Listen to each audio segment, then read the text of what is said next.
I'm super passionate about this. We don't teach agents enough as an industry. I'm going to push back that some of that starts at NAR, and that NAR kind of has an obligation to do it, and they dropped the ball.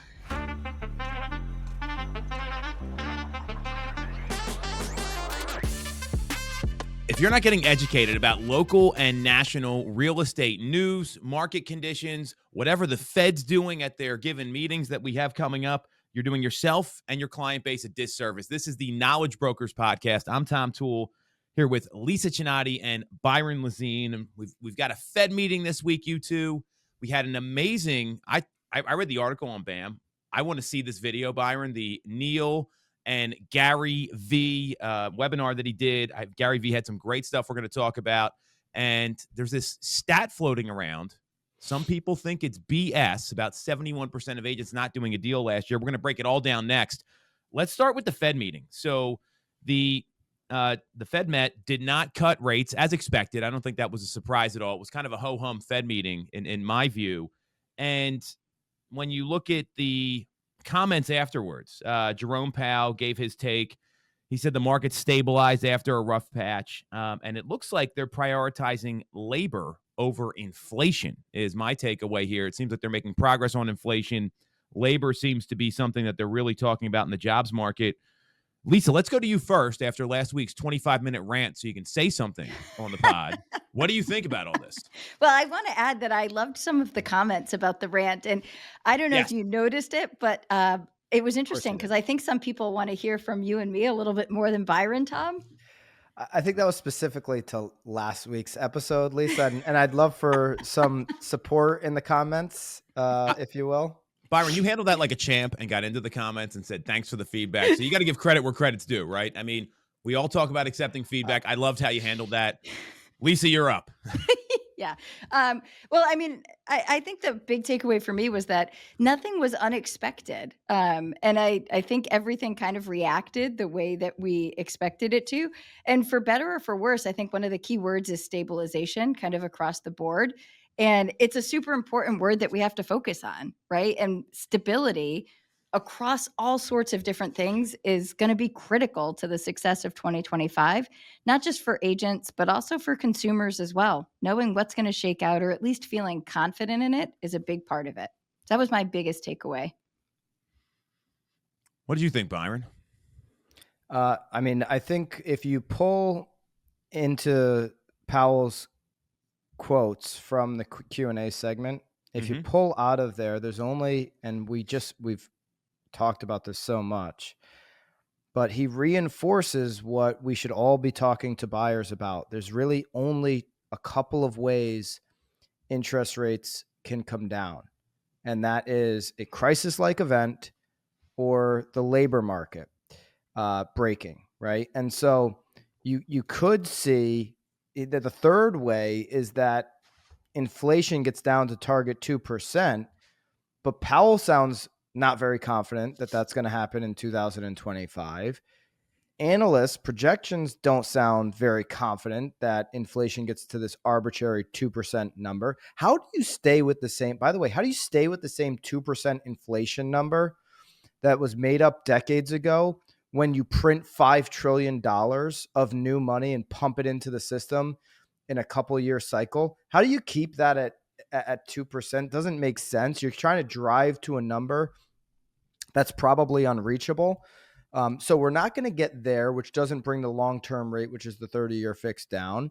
So you're relying on lots of people losing jobs or the job market going haywire, breaking, or you're relying on a crisis-like event. Interest rates, long-term interest rates, specifically 30-year fixed, they're where they're at. And that's going to be through this spring market and the considerable future. Yeah, did we get the jobless reports claim today? I know it's supposed to come out this morning because I'll have to look that up here as we go. Because Logan Mohtashami, I mean, he's so on the Fed. I love his commentary. Obviously, he's been. Can we say friend of the show? I think we can. Oh, friend of the pod. Friend of the pod, right? So, and what he said in his breakdown yesterday is labor over inflation still rules the day, and I think that's they're looking to keep that target unemployment rate at 4.3%. It's a low bar, and if you see more layoffs or things like that, obviously that can jump up.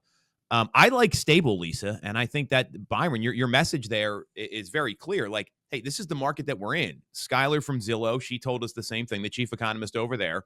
These are the rates we got, and the more you can practice those scripts and those dialogues, because I don't know about you guys, the two objections we get the most are from consumers, and it's buyers and sellers, is there's not enough inventory, and we're hoping rates might come down. Well, if you're not being realistic with people about, hey, these are the rates where they are, even, with some of these predictions that are out there, you're probably missing out. And unfortunately, with scripting, a lot of agents just kind of give up when they get the objection instead of trying to educate consumers. So we've been talking about this, it feels like, for weeks now, months even, and that has got to be the focus when you're engaging with these people. I don't know if and you really just try to uncover why they're moving in the first place, and that's really going to help you identify the people that are going to transact regardless of 7.25% 30-year fixed rates, because that's what we've got right now. And that old adage of wait till after the Super Bowl for the spring market, which is dumb, by the way. There's a lot of business to be done in January. We're here. We're here, right? It's next week. And so if you're waiting for something to happen that's going to open the market up, you might be waiting to sell houses this year. I cannot stress this enough. You've got to get into high volume conversations. And I think this, we'll talk about Gary's interview in a second here, because he really said it. I mean, he summed it up so well, but this is where we are right now. Knowledge brokers out there, thank you so much for listening to the pod. We're going to get you right back in just a second. But first, if you haven't secured your spot at BAM Pro Bowl yet, click the link down below or go to bamprobowl.com.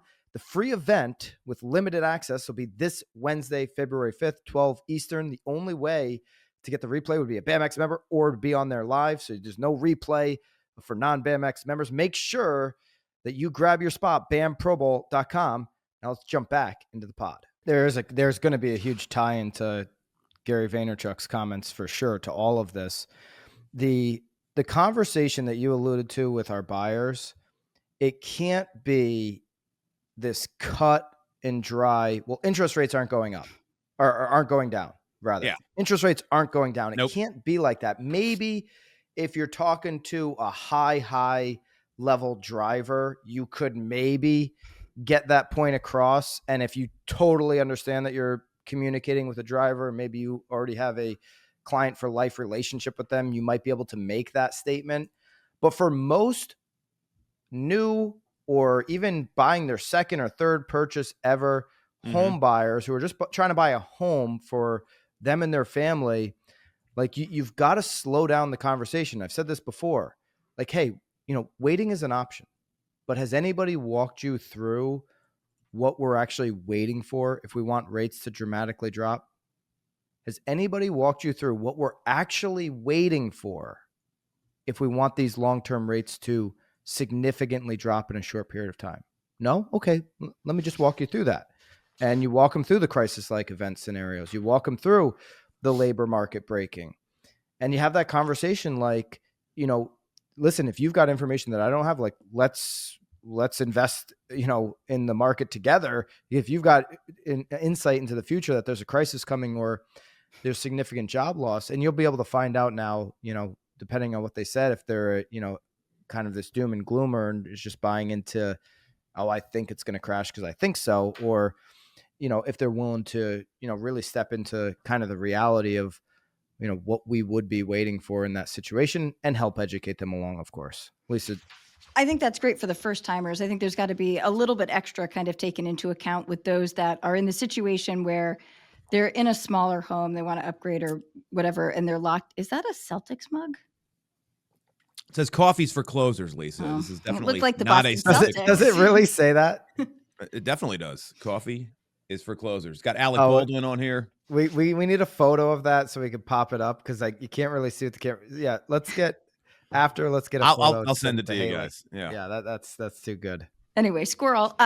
So I think that there's something to it's similar it looked like the Celtics. A similar You know me too well conversation. to know it's not a Celtics mug, for the record. Lisa said Celtics because she wants me to take her to another Celtics game this year, like I I'll did buy the last tickets year. this time. I'll Oh, pick she'll, a weekend and we'll do it. And maybe Tom will join us this time. I'm in. Let's Okay. go. Anyway, so I think that the points are spot on, Byron, but I think understanding if somebody's waiting because they're hoping that rates come down a little bit when they're tied into a 3 or 4% mortgage takes a slightly different spin on it with, the costs of waiting and factoring out, as they gain value in their current home, the cost of the home that they want to buy goes up and yada, yada, yada. So that's oh my yeah. one add-on. Well, Well, and yeah. that's the client. Sorry, Byron. That's the client everybody wants. They want those dual transactions, get the listing and the move up purchase. And I would argue that's the hardest home to find right now is the move 100%. up property and Yep. it's not, I'm not talking luxury. There's really like 3 segments of the market. There's your first time buyers, then there's the move up and potentially move down in some cases. And then you get the premium stuff. And that move up buyer, there's so many people looking for that right now because you look at population growth and all these 30-year-olds that are having kids and they're having kids maybe a little later in life. But, once your house gets too small, Lisa and Byron, you guys both know this. It's like, I'm done. Get me out of here. And there's actually opportunity there because of the motivation, but that's where you got to work on your skills, like Lisa is talking about, to go deeper on that, because you could be paying, if you wait, literally $100,000 more in the next 12 months or depending on the market. And you can't renegotiate the price. If rates do come down, you can refinance. Yeah, and the knowledge to understand, I think one of the conversations I hear a lot is consumers who say, well, I've got this low rate, I'll just add on to my home instead of building a new one. And this is, again, agent skill and understanding, is an added on home, does the value actually transfer over? The amount that they're going to spend to do the renovation, can the neighborhood support it? Are they going to get the investment back?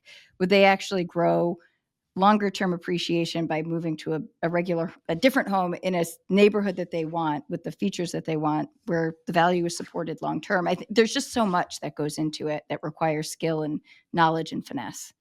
And has anybody walked them through the cost of these materials? I did a Right. breakdown on this on the hot sheet this week, and the numbers are staggering. The cost of materials have continued to go up from 2022 to 2024 outside of framing. Lumber has gone down a little bit, but the numbers keep going up. And if you're in an area where there's just not a lot of building going on, or you're dealing with, independent contractors, like, I mean, especially in rural areas, and you're gonna say, well, there's no inventory in these rural areas, and I'm gonna go ahead and add on. Like, good luck getting the contractor to give you a really good idea up front of total cost of a project like an add-on. You're gonna get like stuff handwritten or typed in like, this is the level that some contractors are operating on, lots of contractors. And then you're going to hear a lot of things like, well, we're not going to know until we open up that if we can go this direction or that direction. And what do you know that when you do find out, that budget has been, you've gone over on that budget. And so, to Lisa's point, does the neighborhood actually support it? Are you going to be able to keep within budget? And has anybody walked you through the current costs of doing that? Those are variable. And then the living conditions throughout that. So there's a whole thing there. Well, let's go one step further. Have you ever taken the listing that's the over improved home in the neighborhood? That is a challenging listing. I have, and it's a challenging listing to get sold if it was in a like kind neighborhood. And that's something you want to look at as a buyer and as a seller, because when you over improve, you never want to be the most expensive home in the neighborhood. Right. You want to be sometimes the crappiest home in a great neighborhood and maybe put some sweat equity into it, or at least buy something in a like kind neighborhood. And that's a tough sell. And, when you think about investments and how, a lot of people rely on their home equity for retirement and for wealth building, you may not see the same rate of return in those neighborhoods. And this is all the stuff you got to talk about with folks, because it's, it sounds great. Like, I want to stay in my neighborhood. I love my neighbors. I'm not saying that's not real. But when you're talking about hundreds of thousands of dollars getting invested, this is a big financial decision for people. And that's why a knowledge broker is so important when you're making them. I'd print those examples out of the overbuilt home in the neighborhood so it's proof. We're having a discussion here on the pod, but when you're sitting in front of the client, I'd have the proof printed out. I'd have it printed out. Like, here's a home that was overbuilt. It was on the market 565. It's a beautiful home. I mean, the Italian marble they put, you see this a lot of times when people want to do the Italian upgrades. They always overbuild. The Italian, you see it in the Northeast anyways a lot. The Italian marble and the columns and, you know, all this money that they put into the house. And it's like every other house is like a colonial or a ranch. And they built, you know, some castle basically. And it's like, yeah, dude, I mean, nobody's looking for this, man. I know you put $300,000 and you imported the stuff from Italy and the stoves from Italy. I've had listings like this. Shout out to Fody if you're listening. But the homeowner, Fody. Oh my God, dude, it's crazy. And then people are like, and then sometimes they'll realize it, like, yeah, I overbuilt for the neighborhood, but this stuff's like, you can't get this stuff. I had to ship it in from Italy. Okay, well, the neighborhood is still comping out what it's comping out at. Yeah, I mean, all real good stuff here. So let's talk about this Gary Vee article. I'm like, I got jacked up this morning. Listen to this. I did a DMX workout this morning. Like, I'm in a great mood to. Where my dog's at? They played that song, and if you've ever worked out the DMX, you know it hits different. So this Gary Vee is like that when it comes to some of these, you know, these things he has. And I haven't listened to Gary Vee in a while. I don't know, Lisa. I don't know if you were there. I know Byron and I got to see him down in Hard Rock Stadium a couple years ago. That was in January of 2000. Agent 2020, wasn't it? Was that what it was? Called Agent 2021, I think. Yeah, and they only got to 2019, and then that was the yeah. They never finished the 4 years, but there. It was 2018. Yeah. So, you know, I got to see him there. I know Gary did some stuff on the 5 a.m. call, but so he did this webinar with Neil Dingra at Forward Academy, and he broke down exactly why some agents are thriving and why others are barely hanging on, which is the story of real estate. We were talking about that this morning. This is just how real estate has been forever. And he said specifically this. It was they asked about real estate agents losing morale in today's market. And he said, B players. A tough market is what A players eat. The industry has a lot of pretenders. Every industry does. This industry is especially good at it because when it's good, a piece of food can sell a home when it's hot. I totally agree with that. So I need everybody to hear this. Morale is low by C, D, and F players in the real estate industry. A players are hoping that the market stays down because it's weeding you the out. They didn't. This is what he said. What do you guys? We bleeped that out on the article. Bleep me. We'll bleep you out here on the pod. But all right, so there's more comments from Gary Vee, and we'll go to those in just a minute. Lisa, I want your thoughts. So Tom said he completely agrees, and I think there's going to be more context. We'll pull out of time, Tom. But I want your take on Gary Vee's statement. A piece of food can sell a home when it's hot. So Tom said he agrees. I'll say that I agree, but I want to make a huge but, an exception to that. What do you say about that? I agree. I don't think in a hot market it takes a lot of skill to sell a home, either on the buy side or this. Wait, I'm going to add my agree as well, with my caveat.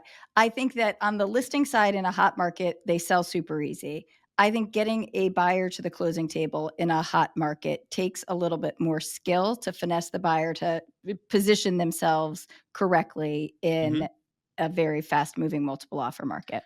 So in a hot market, yeah, a home can sell itself. A piece of food can sell a home. But in a hot market, the experienced listing agent that knows when to pull the trigger is the difference sometimes between another 10, 15, 20% of profits for the seller. You will have an inexperienced listing agent in a hot market pull the trigger too early or not soon enough because they don't know when they're peaking out at max potential in a multiple offer situation is. They'll get as anxious as the seller. They've actually never gone through it. They don't have somebody that's got the experience guiding them through this new, interesting negotiation. And they get antsy and start spraying bullets before waiting for the kill shot. And that's the difference in a hot market between a lot of margin and profit for a seller and then just getting the home sold. So everything else Gary said, yeah, there's a lot of B players. And tough market is when A players eat. I mean, that's something you could print on a T-shirt. I love that quote from Gary Vee. Knowledge broker T-shirts. That's a knowledge broker's fee. I love it.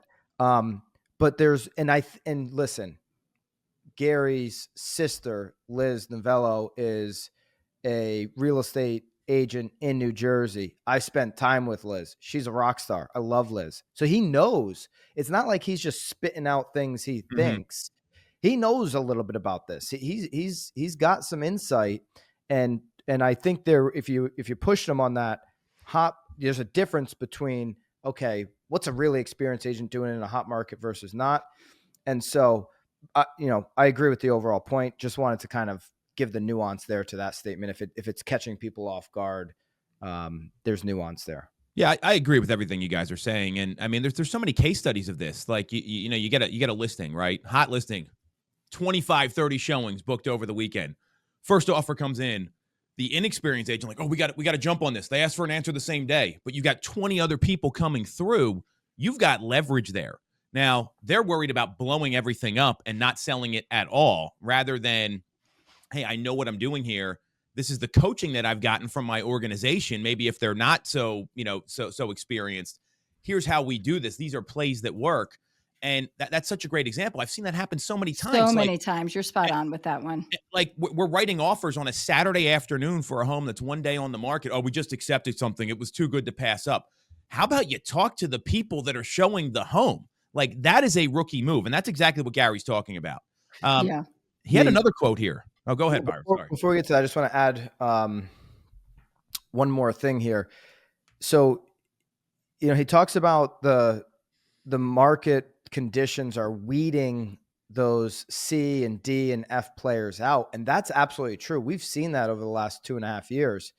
There are agents getting weeded out all the time, taking W-2 jobs outside of the industry, just moving on from the industry, just hanging it up. The problem is, while this is happening, NAR hasn't changed. There's shackles on the industry, and they continue to incentivize this influx of brand new agents without giving them direction. Hey, there is, I heard our friend Sharon say this on a clip. He's like, if you're brand new, there's no better place to get instant deals, instant training, instant education than joining one of these powerhouse teams. Like, if you're brand new and you need the experience and you want to build up that instant knowledge over, 2, 3, 4, 5 year period, it's only on a team, because brokerages aren't supplying that. The problem is, with the industry, NAR is just dumping new bodies in. So while people get weeded out, it's getting replaced by this brokerage systemic issue that is led by the NAR systemic issue of easy to get into the industry, easy to hang your license, and maybe do a deal 2, 3, and then in club 87, the wrong club, by year 4. That's another T-shirt. Yeah, I like that one. 13, though. Here's the next comment. You know why you think they're A players? Because they're A players at selling, but they're F players at spending. I love this quote. We've been talking about this a lot internally in our accountability group that we have going on, because you know what matters in this business? Profits. And, you get the inflators, like, my GCI was this. But you didn't make that much. That's top line revenue. That's an accounting principle. Lisa, what do you think about this quote? I think this is so good. He talks about getting back to grandma and grandpa principles, save some money. We don't even save money anymore. I couldn't agree with this anymore. And I think reading the article and understanding some of the stuff that shook out here, selling the Ferrari, taking a step back from that respect. But it has to start so much earlier. And I'm super passionate about this. We don't teach agents enough as an industry. I'm going to push back that some of that starts at NAR, and that NAR kind of has an obligation to do it, and they drop the ball. So I love that quote. And I think that that's where we see agents mess up the most. They're F players at spending personally and professionally. They're not managing all of the little things that are diving in. They don't understand. How many times do we see an agent who says, this is my most profitable lead source or my most profitable transaction? And it's not. And it's not, because they don't understand what it took to get it, right? And again, as much as we go back to, some of those referral fee based models, what folks need to understand is, I tell my agents this all the time, love it or hate it, sometimes those are your most profitable transactions because you put out nothing to get them, right? You took no risk. It was money that you would never have had without it. And it fills in a need or a void where it's there. So they're effort spendings, and they're, how many times do you guys drive into your parking lots or parking lots at an event, and the Mercedes are everywhere and the Louis Vuitton bags are hanging on the back of every chair? White Actually happens when I go BMWs. visit Lisa Chinatti, but no, I'm kidding. Well, that's because we've bought her so many Louis that she. I didn't buy her any Louis. I bought her a hot dog. Sounds weird. For those listening, Judith Lieber, that is jeweled purse hot dog, but that is a jeweled purse. Yes, but there's people that have these cars though, Lisa, that like they're not even paying their taxes. Okay, like this is real life in real estate. Or the stupidity of, I'm going to buy this really expensive, heavy car to get the tax write-off without understanding that it's like the people who buy a Tesla because they're going to save money on gas. Let's be real, not saving money, still spending it, just in a different way. What I did, not buy a fancy Tesla like Lisa, buy a Tesla Y. Those are the most affordable cars on the market, I would say, for what you get. And they're basically a Honda Civic down here in Naples. Everybody's got one. It's like their kick around car. It's my main car though. All right, insert Lucid or whatever else is I understand the point where they're like, hey, I'm making an excuse for buying this car that I might not need. Like, when I bought my Tesla Y, it was less than 50 grand. I think they're maybe 60 grand now or something like that. They went up to 70 at one time. Of course, that was the time I had to buy my wife's Y, and she got all the bells and whistles or whatever. But yeah, if you really can afford a $20,000 car, but you're buying a 40 because you're saying I'm going to save gas on it, then that's not the right move. Yeah, saving money because what he's saying there is like they're A players because a hard market is going to. It's not like the hard market is so easy for A players because they're so exceptional. It's the fact that they've saved money, they're prepared for it, they're working through it, they're showing up every day. They're not, the belief of the market being so hard isn't what they're focused on. They're focused on customers and consumers and driving that forward, because that belief doesn't serve you well. When you come into the office and you're disgruntled about the market and you're complaining about, a customer, you're wasting time and energy. A players, when you watch them in your office or, in your brokerage or what have you, when you observe them, they're wasting no time throughout the day on, one customer who won't take a deal. They're going out there and serving more, negotiating more, having more conversations. They're not focused for 3 hours out of the day to tell everybody they bump into the problems on their plate. A players have no time for that. They're moving. Yeah, I love what you're talking about there, Byron, because time management is one of the key disciplines to be having a successful real estate business. And A players value that more than the money they're spending, by the way, because it's finite, right? Like the amount of available time I've got in my life is going down, not up. And people really need to understand that. And, we've had some key leadership positions where we've changed people, and you see the difference between an A and a B player. The A players, you can get so much more out of them. You can do so much more because they're focused.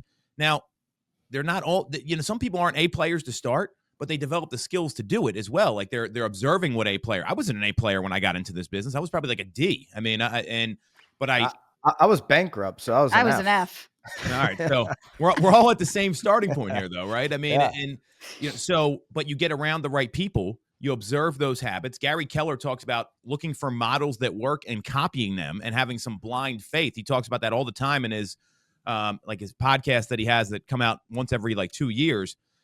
This is exactly what Gary's talking about, and if you want to win in this kind of market, because this is going to be a tough market. I mean, I don't think it's going to be like all rainbows and sunshine. It's a little better than last year, but not not like I think people are expecting. There's not this switch that's going to get turned on like it did in May of 2020, that you have to really dig in. What works? How can I do more of that and less of the nonsense? Byron, you talk about people walking around the office talking about their problems all day. I don't want to hear about deals in progress. You know why? They're either going to close or they're not, right? You know what to do to get them there. People got to make decisions. If you need some help with it, fine. We can troubleshoot that. Come to the table with some solutions. I want to hear how you're trying to find new business, because that deal is going to close or not. And there's some things that are going to be out of your control. What A players understand in this business is they can control their pipeline and the amount of people they're talking to and how they're filling that up. And that's where so many agents get jammed up. They want to focus on, I'm the best deal problem solver. I'm the most organized. You know what I am? I'm the best at getting people to meet with me and getting them to say yes. So the rest can fall into place. Agents, past clients don't exist. Unless, of course, you're retiring in 2025, then consider your clients in the past. But if you're building a business for the future, your clients are your clients. This is where Mosaic comes in, the client experience operating platform for you to manage the client experience. See, cupcakes are cute, it's a nice thing to do, but it won't keep a client tied to you for life. It's not going to bring the value to their home living, home ownership experience for years to come. CRMs work for lead generation, lead capture, and lead communication, while Mosaic helps you transform how you manage those relationships moving forward with the value that they actually need in their home ownership lifespan. So don't wait, check out mosaic.io or find the link down below. Yeah. I love when you go in that rant. It's I'm spot on. serious. No, I know. It's 100% factual. Time management is, I think, one of the biggest things I see people struggle with, and understanding what they're worth when they do the activities that actually generate income. And the best thing when you have somebody who is emotionally ranting on about this issue they're having with a client, the best thing you can say to that person, whether it be on Zoom, in the office, whatever, that is sucking the energy and the time away from everybody else, is in one sentence, what is the problem we're trying to solve here? I'll help you solve it. In one sentence, what's the problem we're trying to solve? Well, my buyer won't sign the, whatever, the inspection addendum. We're 500 apart. Okay, now we can work on closing the gap on 500. All the he said, she said, this happened, blah, blah, blah, blah, blah, blah. What's the problem we're trying to solve in one sentence, and I'll help you solve it. Well, Tom Ferry said that at one of the first times I saw him speak, was that agents are addicted to drama. And that's not, you don't see any of that here when Gary's talking about A players. So you're spot on, Byron. All right, last thing here, and then we can kind of move on to this stat. I think everyone's kind of questioning the validity of this. So the last quote was, anybody who's complaining and crying when things are tough, by definition, can never be an A player. So they better acknowledge their business. Write the F now. Lisa, what do you think about that? I edited it out for you, Byron, so we save Haley the bleep. I think that instead of acknowledging their B-ness, they might need to acknowledge their C-ness or the D-ness. I think B is too generous. It's just that. You can control your outcomes, right? It's why we love this industry. And I know I say this to you guys all the time, right? You can get into this industry. The bar to entry is super low, but think about that at the same time. The bar to entry is super low. You don't need any fancy degrees, any big college debt or anything like that. You don't need any superhuman athletic abilities. You don't need to, do any of that. If you're willing to lean in, to learn, to work hard, you can be compensated like some of the best CEOs in the country, or like some professional athletes, with such a low bar to entry if you're willing to lean in and do the work, right? And if you're not, I just think you're not even a B. Yeah, totally. Well said. Go ahead, Byron. And self-awareness is that's a big deal. That's one thing that it kind of just blows my mind. I don't understand when someone comes in with no experience and they're split chasing or model chasing versus education and training chasing. For the first 5, still today, almost 15 years later, I'm still chasing an edge of how to educate myself. It's why we do this podcast, Knowledge Bro. We're all learning from each other. We're pushing each other forward. I'm still trying to find that, get around that next corner just a little bit more.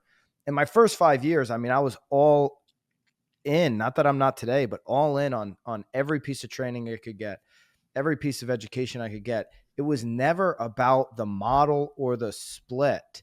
I mean, almost 15 years in this business, I've switched my brokerage once, and it was only because I was leaving behind a partnership at the previous brokerage. I wasn't even looking, I only moved because I'm like, okay, we're not going to stay in the same, office. And so when people are switching everything up every 2 years because an extra 3% when you crunch the numbers on a split or a model is supposed to change their lives, it's self-awareness. It's like, are you generating enough business? Are the things that you're saying to customers, are you improving conversion? Is it flat or is it going down? Are you actually an A player at what you're doing? And if you're a C or a B, it's get around A pluses, take in A plus information, and get to that level. And then at that point, maybe the 3% bump on split is going to be meaningful. But until you get that information, man, I'd go down. I'd reduce my comp if it means I'm going to, over a 12-month time period, 10x my skills. I'll do that every day. That's like Jim Rohn stuff. And part of the problem is that, I couldn't agree with you more, Byron. I mean, I've been doing this longer than both of you guys here, and I'm like, all right, how do we get better? I mean, we have these calls 3 times a week, okay?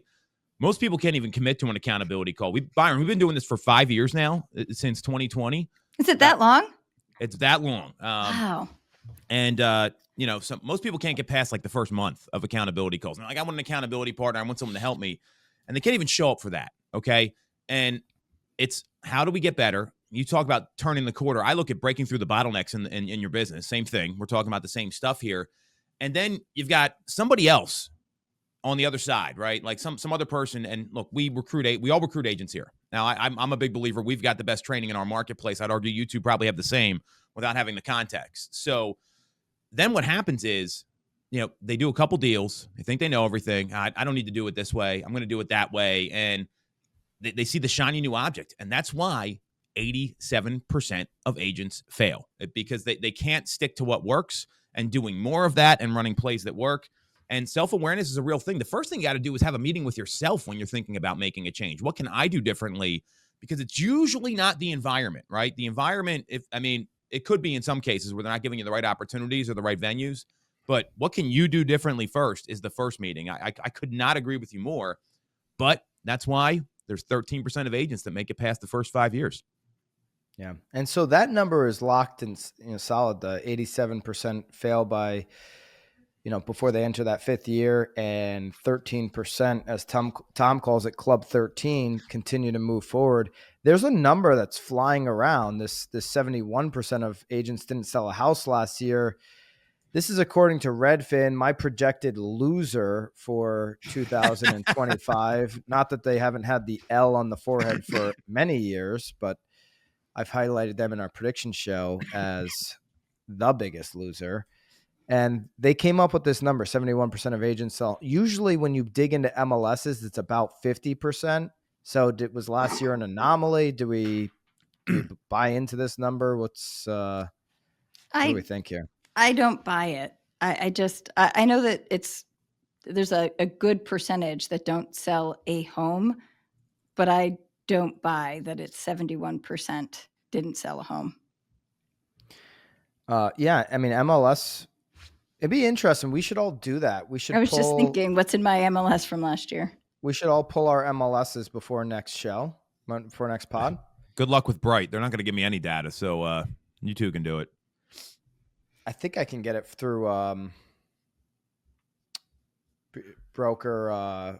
What do I have there? Showing time broker thing. Whatever I pay for. What do I pay for? Market View Broker. Corded. Yeah, Corded might have it too. I've been loving Corded lately. So yeah. I think we could probably number. It'd be interesting to at least start to break that down.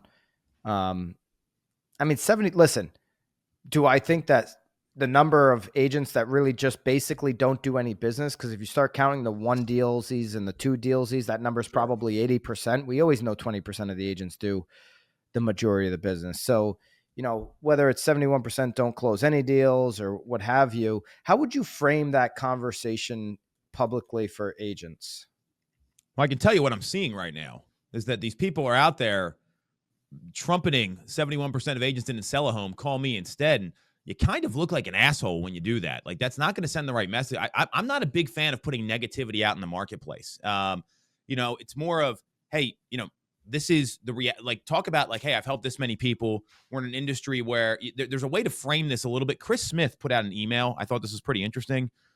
We talked about it where he said, like, here's the ways you could market this. And I didn't love all of them, but one is, let me show you what makes up the top 29% of realtors and how they stand out.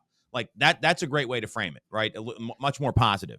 Why so many agents are not closing deals? Let me show you what it takes. So maybe some behind the scenes stuff. I think that could work because you're showing people how you can help them. But there's another one, like, did you know 71% of agents didn't sell a home last year? And then you start talking about part-time agents, market competition, et cetera. I don't like the negativity. I don't think it's a good way to attract clients in a lot of ways. So I would take the positive approach. Like, hey, here's why I'm in the top 29%. Here's what I do for my clients. And then take the education angle. That's the kind of people at least I want to work with and our team wants to work with. So I just ran I pulled up Ported, and I filtered Massachusetts MLS only, so MLS PIN, over the last 12 months and found 20,399 agents completed at least one transaction. So that's more than, many? I believe there's 26 to 28,000. Hang on, let me see. Oh, wow. So that's like... Oh, sorry. I take that back. 41,400. So the number that we always know, 50%. That's 50%. And the other thing that's super relevant to think about with this is think about that traditional team model. So like a team at a Keller Williams or wherever. Oftentimes, all the agents on the team, their closings roll up under the team ID as opposed to the agent ID. So it's quite possible that there's more agents that have sales, but the sales just aren't tied to their MLS ID as well. I know that was how I ran business for years. Yeah. Yeah. Which, I mean, we don't do that. We don't do that now either, but in the past, I think that's what happened in a lot of cases. Yeah. In the beginning of kind of teams, that was a common thing. But listen, that is the number we're accustomed to hearing, which is about 50% when you go in over the years on any given year, on any given market. About 50% of agents do not record a transaction in the MLS. All right, so here's Connecticut. I can give you your stats, Byron. I've got Bright MLS, so this is actually a pretty good one. So there's 97,000 agents in Bright. That's a lot of agents. Anyone that was 0 to 1 was 47,000 of those agents. So I mean, it's 50%. I mean, what do you have, Lisa, in Connecticut? So Connecticut says that there are 21,462 agents that's in accurate. all of the Connecticut MLS, and you have 12,354 that completed at least one transaction. So a little over 50%. So that's none of those are 71%. If you have access to that data in your market, throw it in the comments. Love to see what your market, if it's the 71% of agents. Now, to the 71% point, again, when you look at agents that only do one and it's their like personal home, you can start to get towards probably a 70, 80% of, MLS licensees are not really making an impact. That's kind of that watered down scenario that we talk about where you just have this problem from the top where it's just so easy to get in and all that.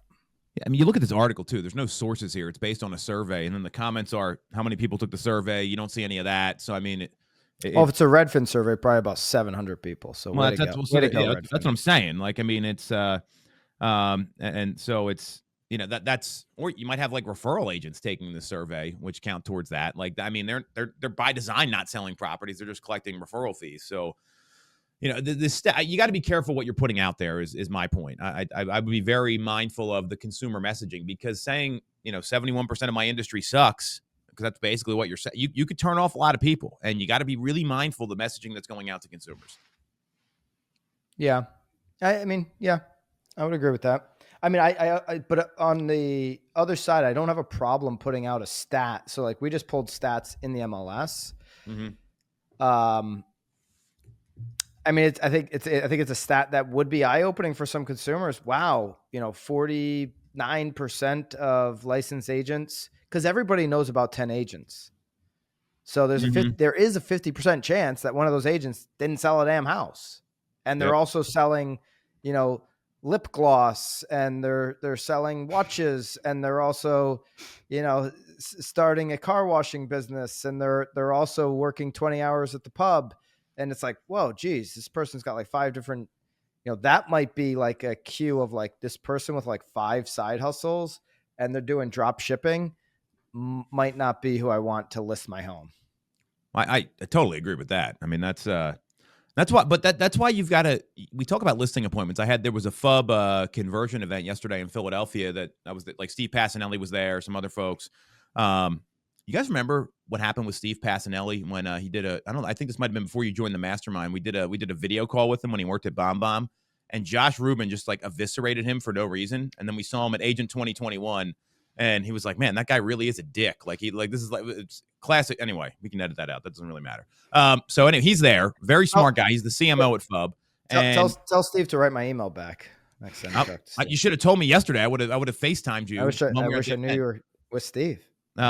Well, he lives in my neck of the woods here. So, and at this event, we were talking about listings, and that they asked me to talk about that. And I think you talked about it. Gary Vee talked about it. A piece of food could sell a house, right? And if you're really like listing your property, and the strategy is what Byron talked about last week, we'll get you on Zillow, we'll put the photos up, we'll get you on the internet. I mean, that's where you've got to educate people. Even if you're doing that stuff, you got to tell them about it. And that's the biggest gap for real estate agents, is they know they do all these things, but they don't educate the consumer well enough at the initial meeting. And then the consumer's asking questions because it wasn't set up properly. And that's a skill set you really need to develop if you want to be in that 50% or whatever the number is. Yep. Totally agree. I think I think that was a good one. We'll wrap there. We'll see you guys next week. Thank you very much. There you go.